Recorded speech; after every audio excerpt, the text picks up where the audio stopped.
like to welcome you here this afternoon on behalf of Song of the Morning, Ann, Rick, myself, and our host Mike. We hope you enjoy this little offering we're going to share with you. Our winter concert, kind of a spirit within.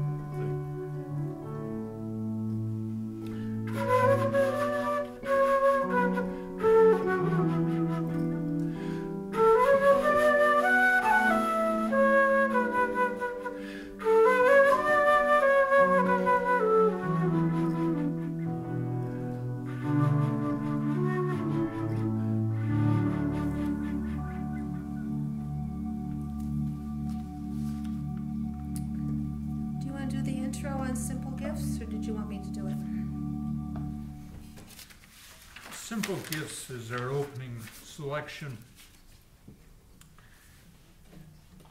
You may not know the origin of this piece. It comes from the Shakers, a community of people that settled here in the United States back in the 1700s. They left England and they were desiring an opportunity to worship as they pleased. It's very interesting because during the 1800s, there were some 8,000 Shakers stretched all the way across from Maine, clear down into Ohio. And when you think about what you had to do to join this organization, that's very, very exciting because what was this country founded on was the idea of independence, the individual, not for the Shakers. You had to become celibate, number one. Big demand.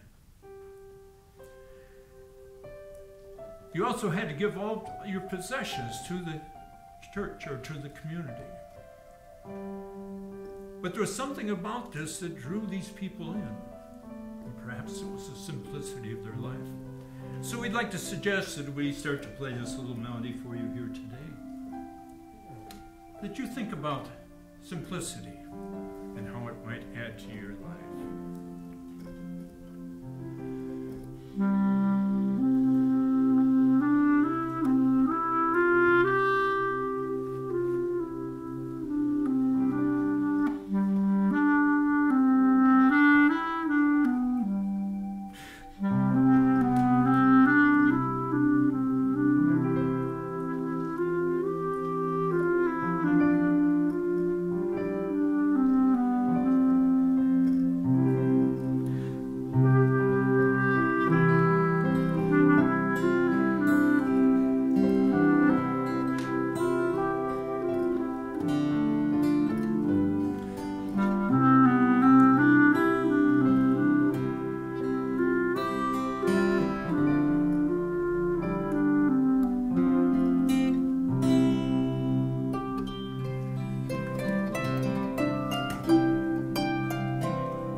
Thank you. That was written by a member of the Shaker community, fellow by the name of Joseph Brackett. And probably it would have been lost, we wouldn't know it today if it had not been for Aaron Copeland, who borrowed it. And if you know the ballet that he did for Martha Graham, I composed for her, it springs forth so naturally. And it's kind of interesting because most classical composers develop a theme which they carry through a work, but that just comes out of nowhere in the middle of this thing. And the original Shaker people probably did it with a more up-tempo version like we did, because that was part of their celebration and their involvement in their work with their spirit. The fact that they would get together and they would dance in unison, kind of like the line dance that we did for New Year's Eve celebration here at Song of the Morning. Union, coming together as one. And of course, that's what we're all about here, yoga. Yoga, Sanskrit word, which kind of is defined in the idea of union, coming together in many different ways. This next piece, and well, actually, with the poetry is probably more important than the piece. The piece is In the Bleak Midwinter, which was written by Gustav Holst. But we're going to put it together with Robert Frost's poem, Stopping by the Woods on a Snowy Evening. In case you didn't know the history behind this poem, Mr. Frost had been up all night working on a rather strenuous poem that just was not going together too well for him, so he spent the whole night working on it. And he noticed that the sun was starting to rise, and he stepped outside. And while he had not been able to do much with the other poem, this was given to him in the matter of a few minutes, and he just stepped inside and wrote it down. Robert Frost, Stopping by the Woods on a Snowy Evening.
His woods fill up with snow.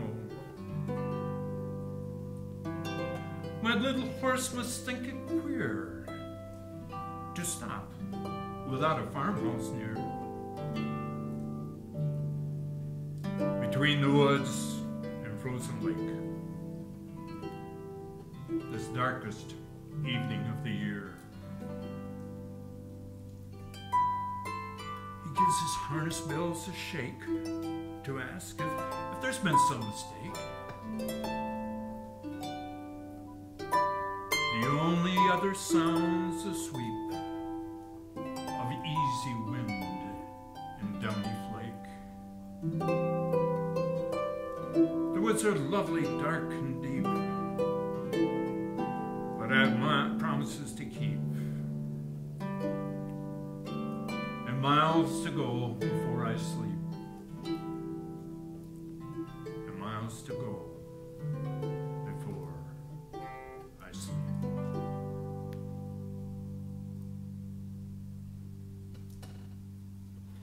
Quite a composition musically, Gustav Holst, and this piece by Robert Frost has a certain spiritual feel to it, and I think it kind of settled in here for us here this afternoon.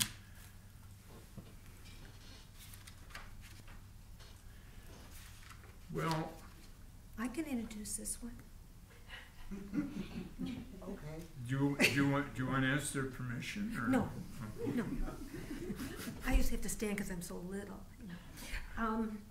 This is called Christmas Eve, but we just love it so much we play it all year long. And it's an upbeat tune, and it sort of speaks to me of all the happy energy that comes out of Christmas and the holidays, and then we sort of settle down and take that energy and hold it in our hearts for the rest of the year. So this is a fun, upbeat tune. And did you have anything else to say about it? No, I hope my flute will speak over here. All right. Hang on just a minute. Are you ready? We'll find out. All right.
Thank you. The next piece we selected for you comes from the work of Sheldon Harnick and Jerry Bach.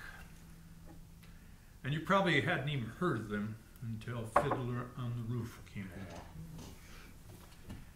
And somewhere these guys caught the spirit, the whole essence of the Jewish faith as they put it forth in this musical. And it's all about tradition, in case you didn't know. The fact that the Jewish faith has lasted for some 2,000 years because of their tradition. And part of the reason why the tradition is so important is the tradition is involved in the family. But this is about the time of the Russian Revolution, and things are beginning to change. And Tivia and Golda, Mom and Dad, are just wedding off one of their daughters, and they're lamenting about the fact that it just seemed like yesterday they gave birth to this child, and now she's going off and starting a family of her own.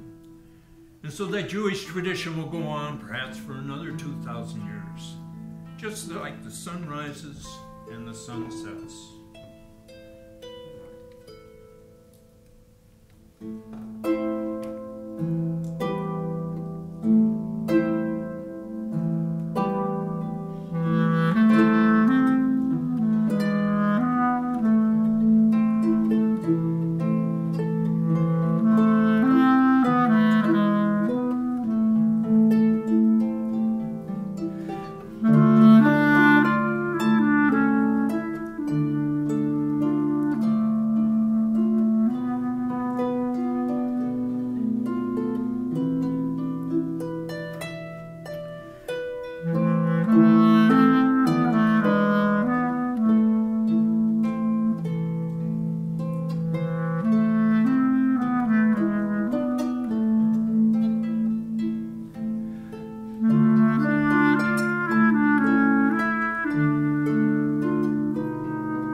our friend Ian Wiley talk a little bit more about what the Song of the Morning is all about for you folks. But Song of the Morning reflects and accepts all traditions of worship, and that we're all one.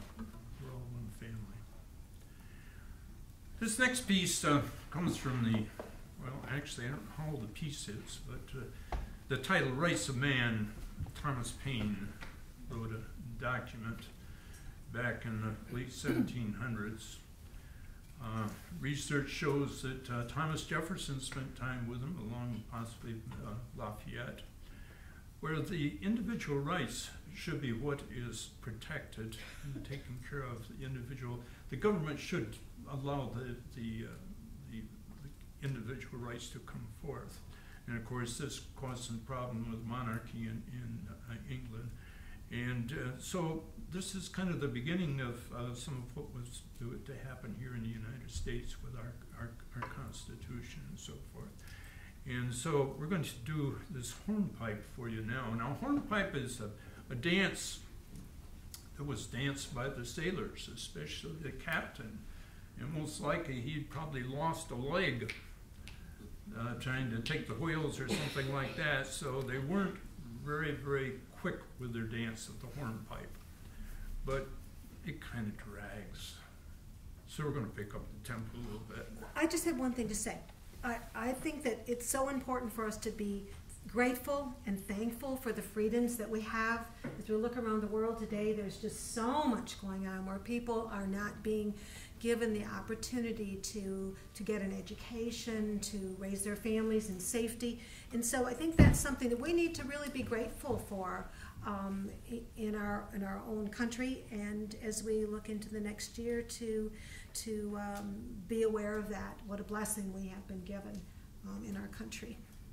How do I start this one on the Do you start right? on the whistle? Yeah, you start on the whistle. I do. See, he really needs me around, you know. He doesn't know where to go. You better be right. She usually is. What do you think? You You think he's on the whistle? Hey, I think so. Okay. hey, all right. just a minute. Look, we got a Collecting Consort fan back there. He's got a Oh, he's collecting got a Collecting Consort shirt on. Look at that. We had a whole bunch of shirts left over. We said, who wants one? Oh, Boy, yeah. Yeah, this is when we were famous. No, And for some reason, other famous people should not have any Collecting Consort shirts left no, around, should they? it's when we needed money, so we made a bunch of shirts to sell. That's what we did. And they didn't sell. So our poor grandkids have to wear them and all. Are we ready? Okay, Rights of Man here. Well, wait. Hold it, I got my hold levers it, wrong. hold it. Hang on a minute. All right, now I'm ready.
I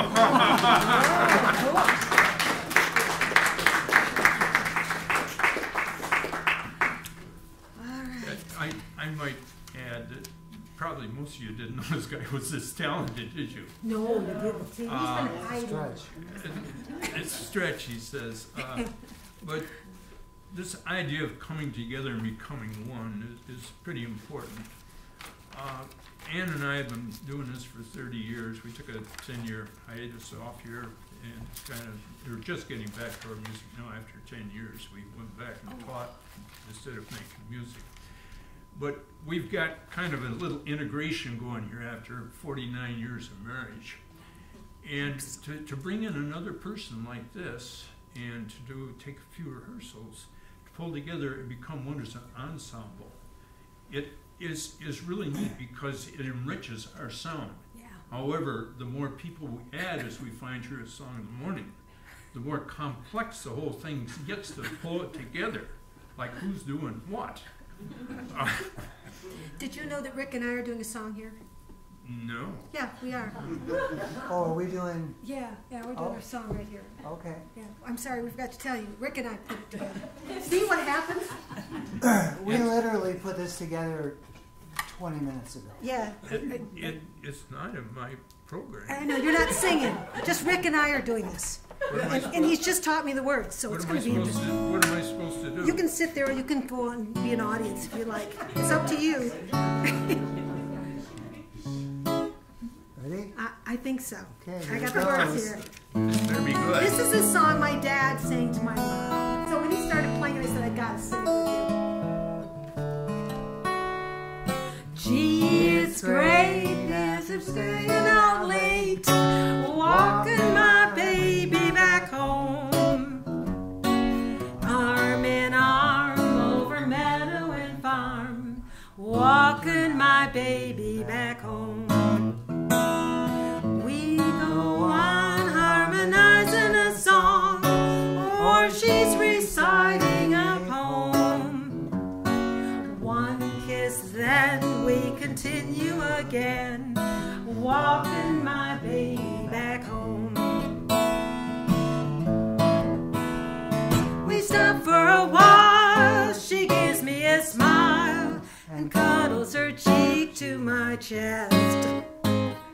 We stop to pet, and then when it gets her powder all over my vest, after I kind of straighten my tie, she has to borrow my comb. One kiss, then we continue again, walking my baby back home. That's me. I'm just Walking my baby back home.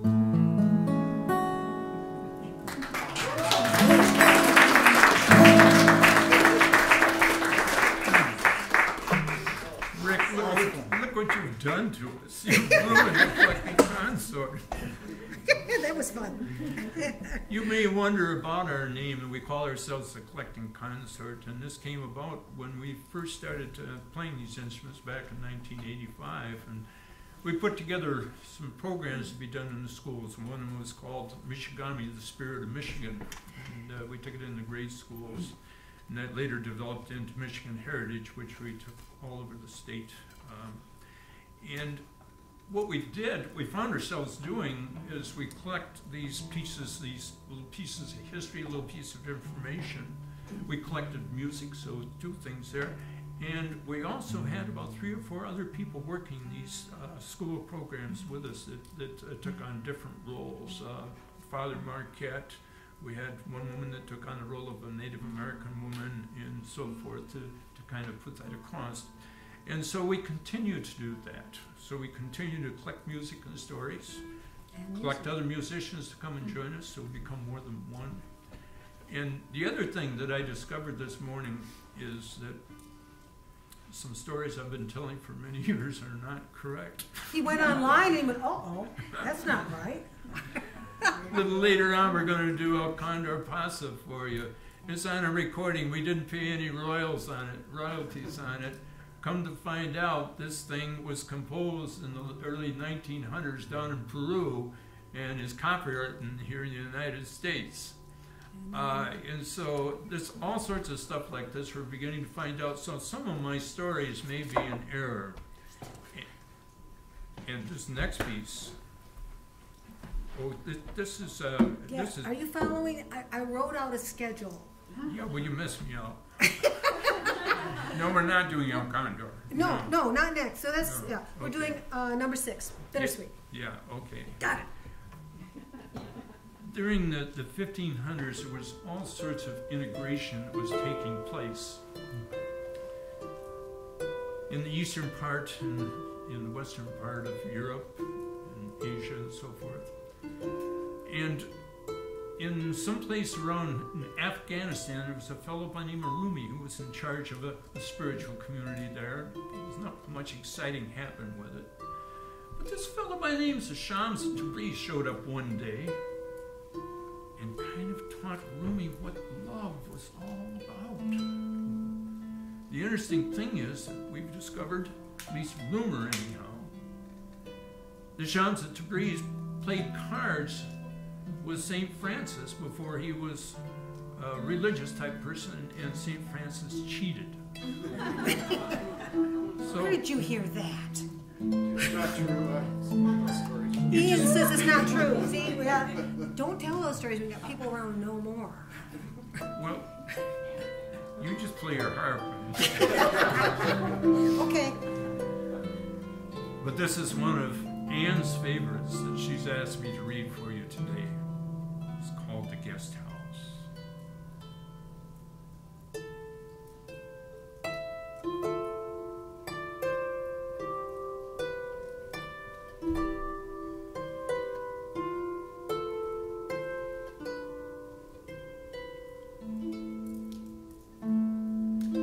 This being human is a guest house. Every morning a new arrival.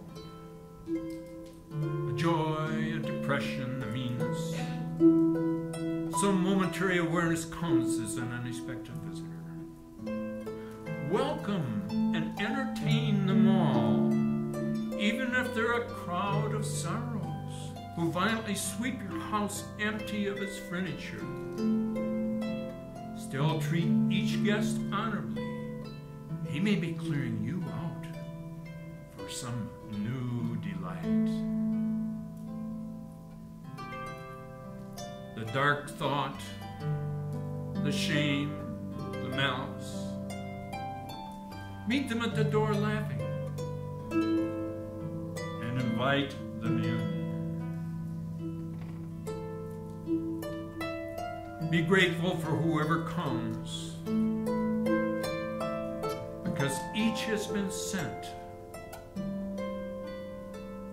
as a guide from beyond.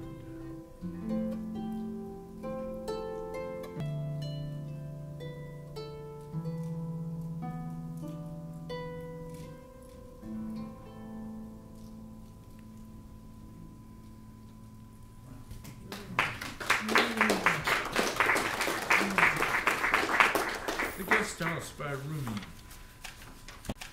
I'm going to share some more poetry. You want to introduce this one, Ian? Because you've got some feelings about what this is all about. Yeah. This is an interesting piece of music. It's by Andy Stewart. Scottish, correct? I got it? Contemporary musician. Contemporary, yes. And the lyrics are very dreamlike. You listen to them and you think, oh, I kind of know what he's talking about, but I don't know. They're very magical. And I think that one of the things we need to keep in, I used to teach little kids and everything was magical to them.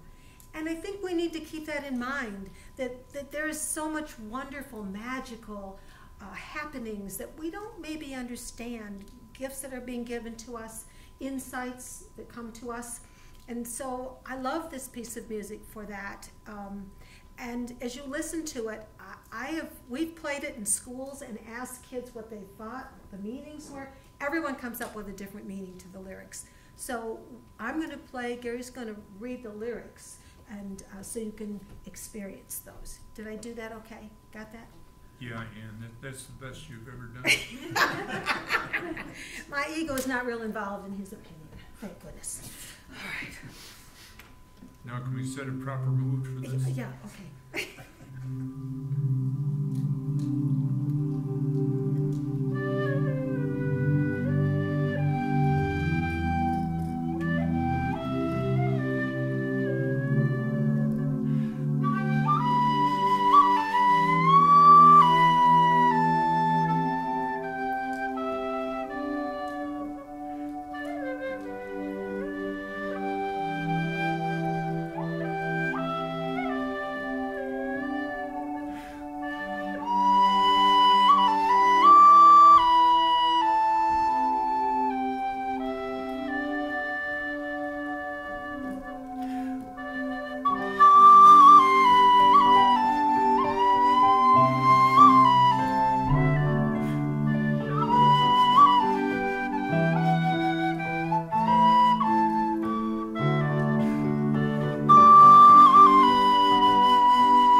Came from the land of the long grass and gorse.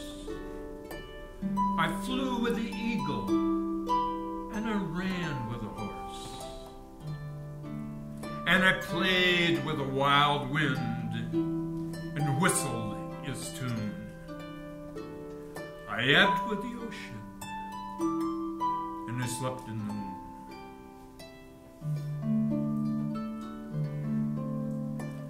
You brought me down gently. You brought me down clean. You fed me the summer, and you fed me your dream. Your hands held the wound, and your heart healed the pain.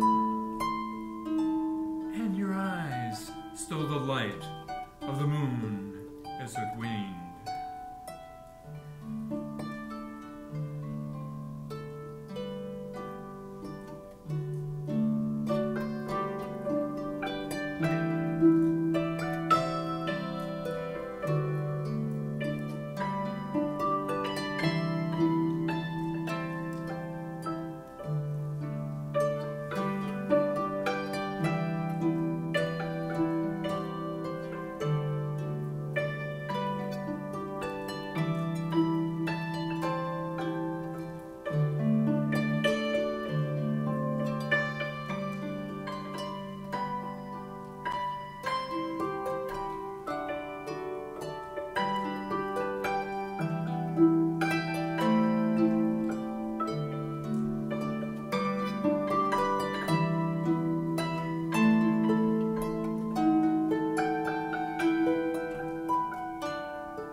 I will fall with the leaves.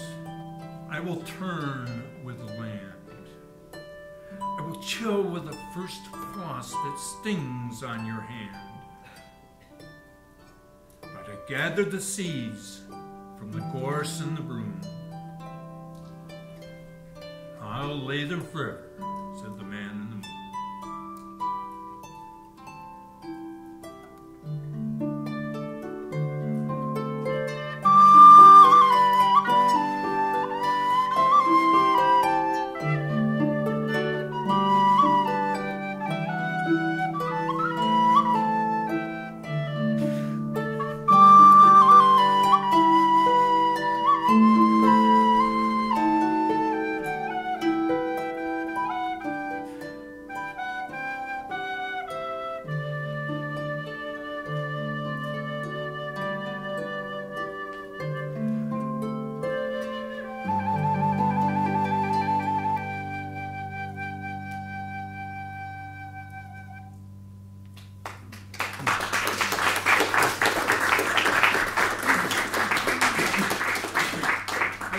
chairs out in the hallway out there?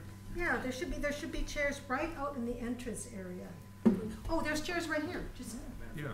yes. Yeah, come on in. Come in and sit in the chairs. And if the chairs are too close, you can move them back. Welcome, welcome, come. Well, now we get to be the audience because Rick is going to entertain us. Now, Rick has such a huge repertoire that he couldn't decide what to play. So we got to listen to all these wonderful songs. I said, play them all. Oh, no. So Rick is going to play a song and he's going to Before you introduce. do that, Rick, can you tell these people what you're doing here at Song of the Morning? Well, I will say it is a total privilege to be here, and it's such an honor to be able to play with Ann and Gary, and we have had so much fun. Yes. It really has been great. And I'm thankful for, I've been here almost 5 months now, and a lot of you have heard this story, but I came for a week back in August, and I was on my way, so I just retired, and I was just on my way somewhere else, and fell in love with this place. And it feels like home.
I'm sitting in a railway station, got a ticket for my destination.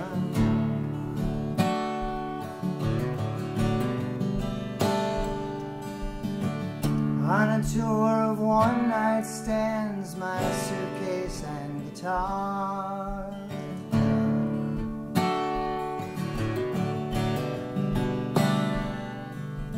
Every stop is neatly planned for a poet and a one-man band.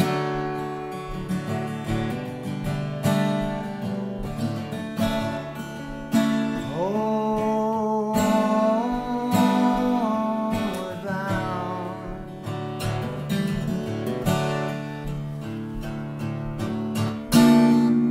Home where my thoughts escaping.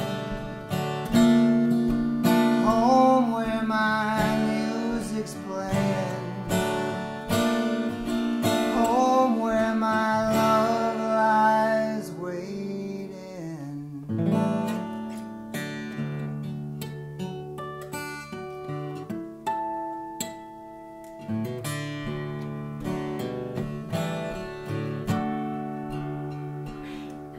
Tonight I'll sing my songs again, I'll play the game and pretend.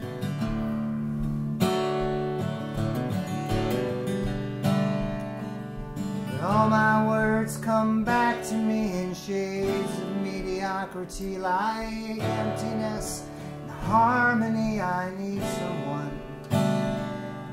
I need someone.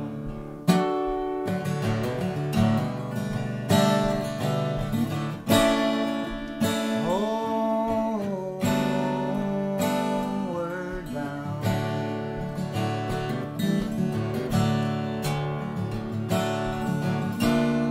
Home where my thoughts escaping. Home where my music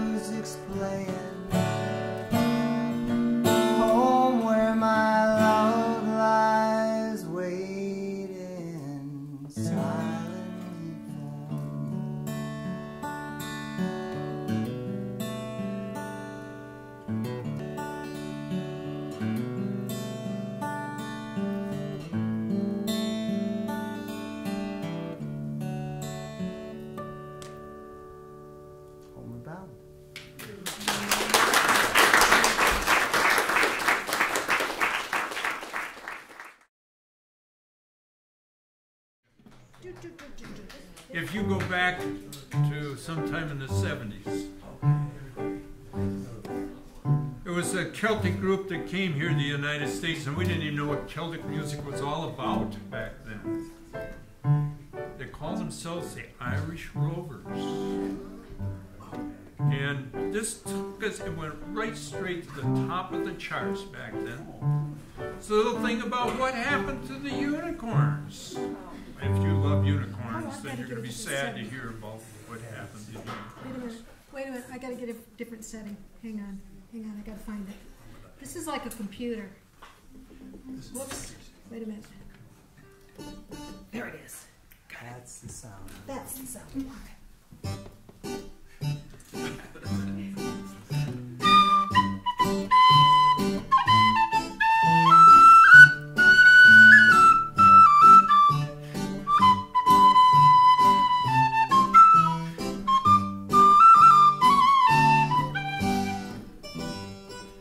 Long time ago when the earth was green, and there was more kind of animals than you had ever seen, and they run around free while the earth was being born.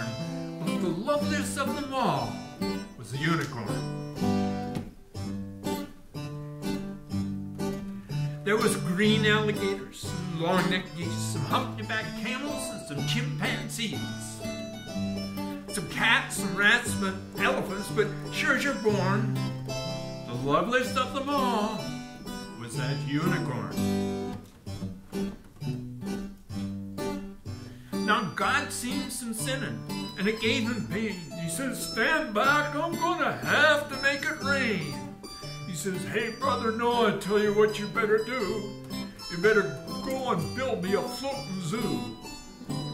And you take 2 of those alligators and a couple of geese, some humpty-backed camels, and some chimpanzees, some cats, some rats, and elephants.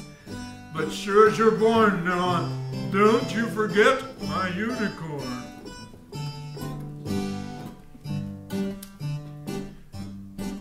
Oh, Noah was there to answer the call.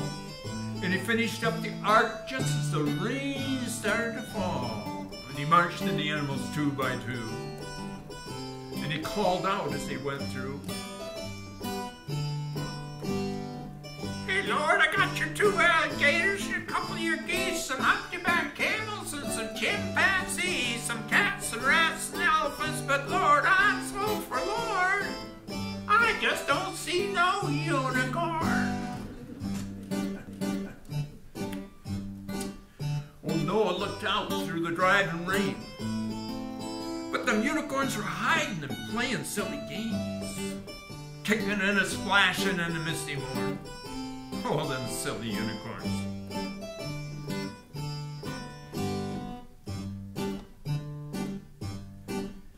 Then the goats started goating, and the snakes started snaking, and the elephant started elephant, and the bull started shaking, the mouse started squeaking, and the lion started roaring.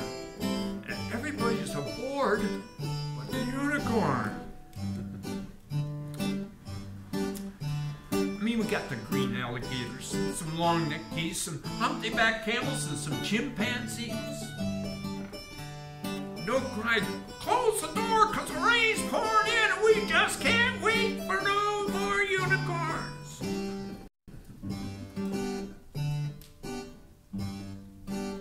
The ark started moving. Drifted with the tide. Them unicorns looked up from the rocks and they cried. And the waters came up and sort of floated them away. And that's why I never see the unicorn to this very day.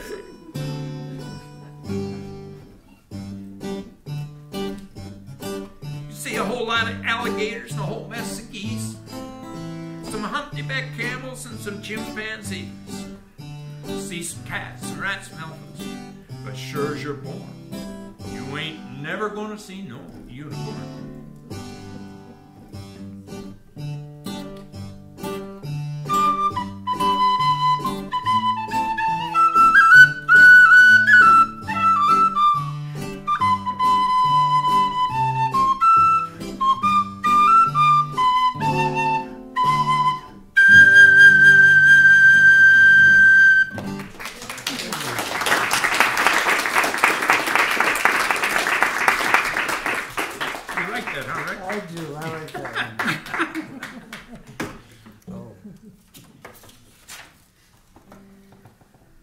this El Condor? No. No, Where are we? I gave you a list. I don't know what. the is- condor You is gave me an, 4 lists. I didn't. I gave you a final list. the condor is an endangered species, you know. No, this I don't is. mind. Okay, This is. Got it. yes. Okay. All right. I'm up to speed. Okay. You're gonna tell them what you're gonna do? Yes, I'm going to tell you about my grandfather, who was very important to me. And as we made decisions about what we were going to do today, I said to Gary, you know, there are so many people from my past who have helped me to do what I wanted and needed to do in life.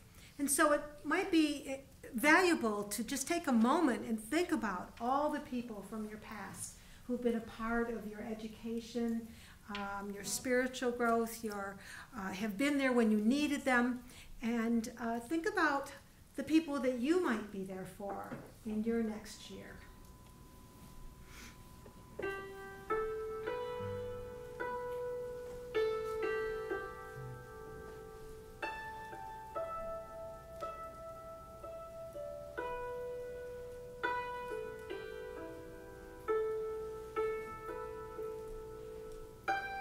My grandfather was the oldest of 7 children, born to parents who emigrated from Scotland. A small man with big plans, he was bright, creative, and hardworking.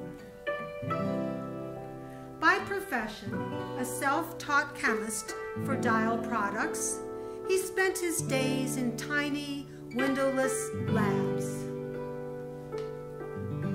Arriving home, he immediately removed his formal suit, his tie, and his starched white shirt, and he donned his shabby garden clothes.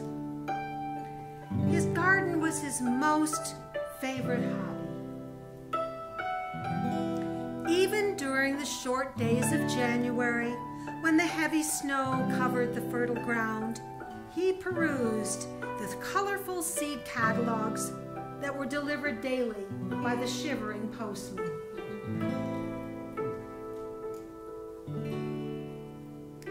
He approached his garden systematically, as he did his chemical experiments, combining old knowledge with new possibilities.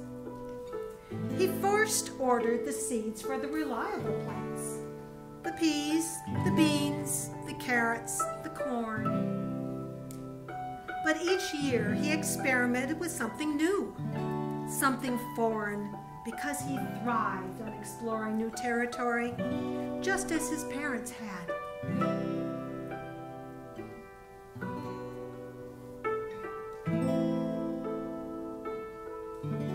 My grandfather's life philosophy was deeply rooted in potential. To him, a dark seed hidden in the heart of a sweet red apple was an orchard invisible. He was greatly excited by the mystery of the gnarled Jerusalem artichoke, although he remained secure with the predictable pungent onion sets and the reliable bush beans.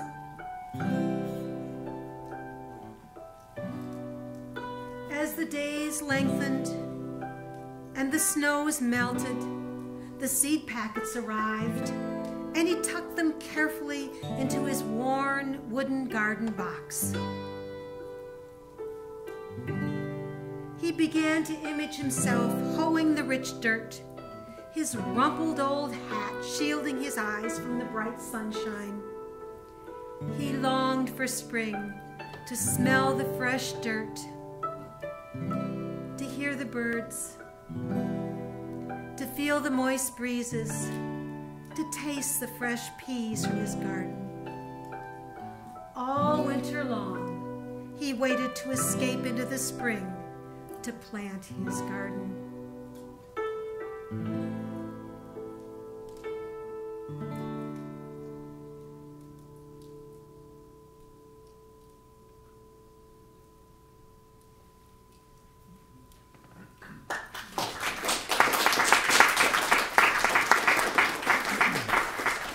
Now it's time for El Condor.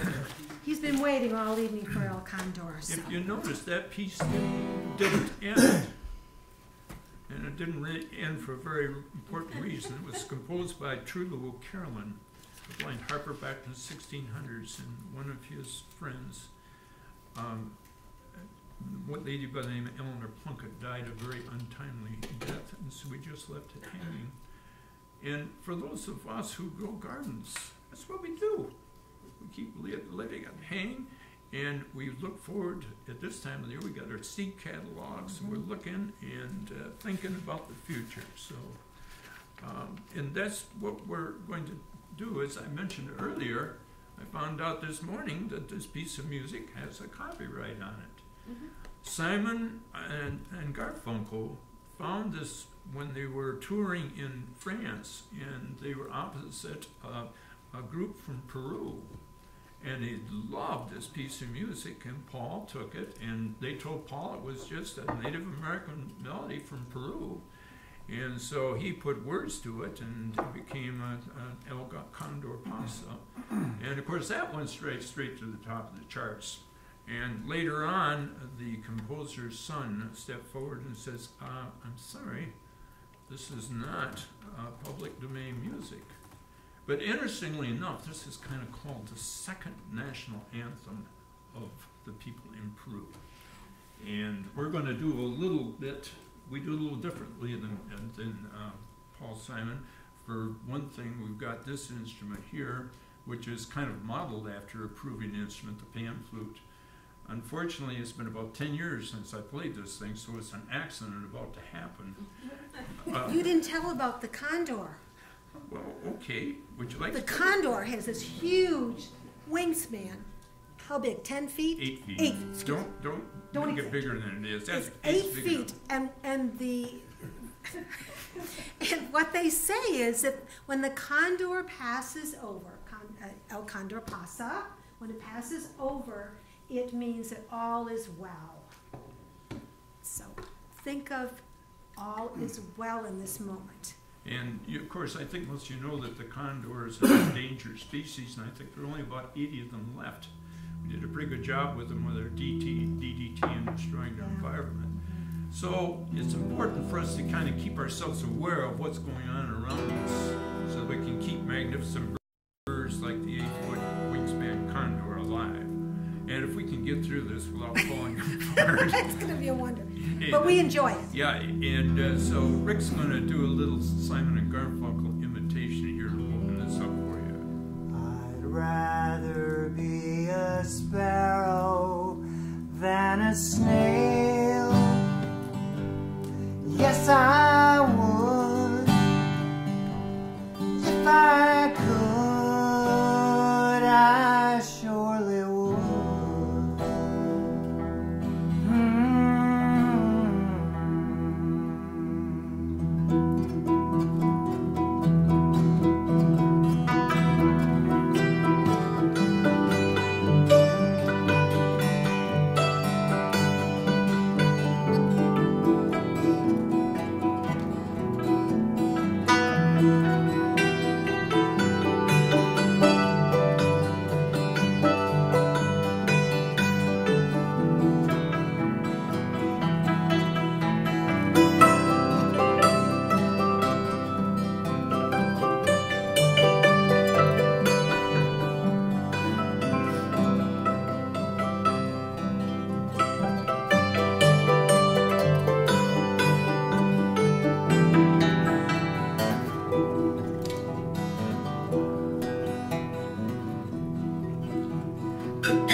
little confession to make here. I have a thing which is called essential tremor. And it plagues more of us than most of us realize. I was not aware of how common it was until I started having difficulties with it myself. And the reason why I say that is that most people that I run into that have this thing where your hand shakes, your head moves up and down, and some things like that, we try to hide it as though there's something wrong with us.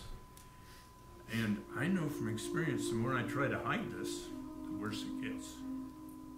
So that kind of got in the way of the condor. The condor got a few hiccups going across there, but it's okay. Oh, you made it. You made it. Yeah, yeah, That we high got note there. is hard. Yes, it was We fine. didn't crash. It was lovely. Yeah. It was great. So those of you who do have it, or possibly may get it in the future, welcome it with open arms like the guest house. You may be surprised what it will give you. So this piece is called "What Can I Give Him?" And it is a. I just love this piece, and it makes me realize that we don't have to have fantastic things to give to people. If we can just be ourselves and give our heart to people, that's what's important, and that's what I love about this piece. You ready? Try just a little bit longer. I haven't got my reader on my beach on Oh, it. man. Well, let's see. I'm thinking, I'm speechless. How can that be? That's never happened before. It doesn't happen. Never does.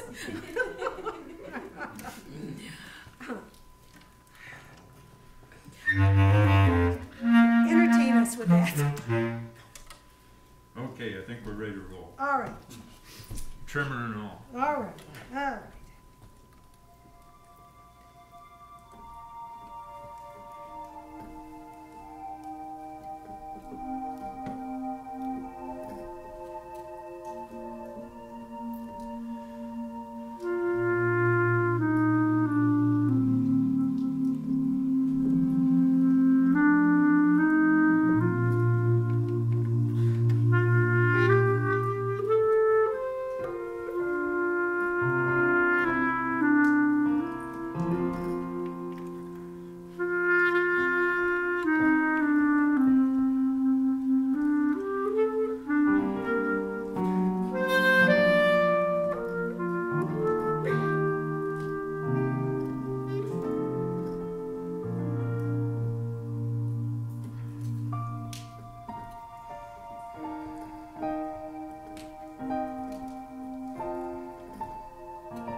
saved probably one of our favorite pieces for the ending here. It's a piece of music by John Jacob Nile. And John spent, back I think in the 30s and so forth, touring all around the southern part of the United States, documenting the music of the native, or the music, the folk music. Appalachian. The Appalachian music and so forth. And everybody thought that this piece was just another piece that John collected, because that was what was found in one of his collections, but actually John wrote it, and his son later let us all know that. And it has an essence of kind of the Celtic flavor, and it's a beautiful arrangement done by Kim Robertson, and Ann and I've adapted it for the harp and the hammer dulcimer. Hang on, I'm gonna move John this. Jacob Niles, A Wonder as a Wanderer. And while it's traditionally done as an Advent carol, think about this too, about where you're wandering and the wonder that comes forth and guides us all, the intuition that we talk about here that occurs as we wander.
We're going to close with a piece from my past. When I was in junior high school, I was a member of the First Methodist Church in Ann Arbor, Michigan. And we were exposed to this thing that was called character research. It was developed by Schenectady University, kind of a pilot project for them. And it was a very tangible thing we could do to be more Christian, I guess, or just better people.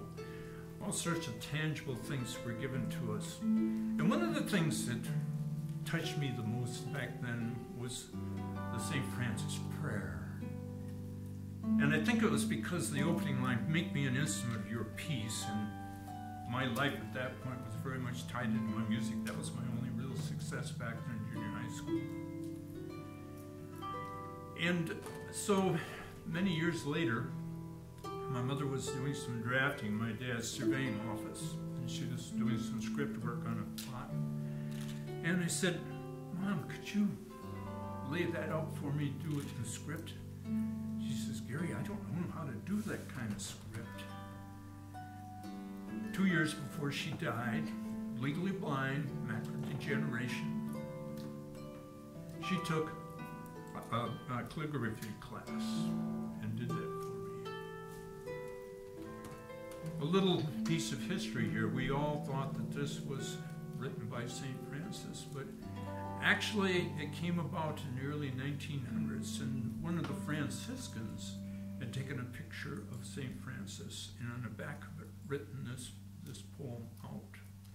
And it was Cardinal Spellman that I think really, after World War II, used this all over the place, and I think he gave an address at the United Nations where he used it as well.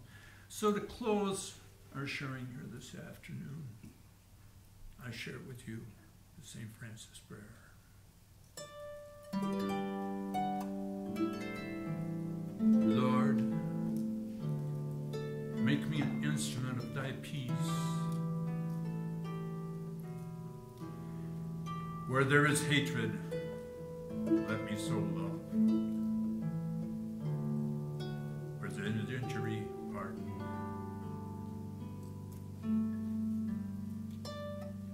Where there's doubt, faith. Where there's despair, hope. Where there is darkness, light. Where there's sadness, joy. O Divine Master, grant that I may not so much seek to be consoled as to console, to be understood as to understand, to be loved as to love.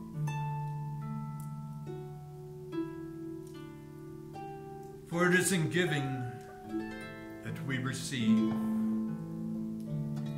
It is in pardoning that we are pardoned. It is in dying that we're born again to eternal life.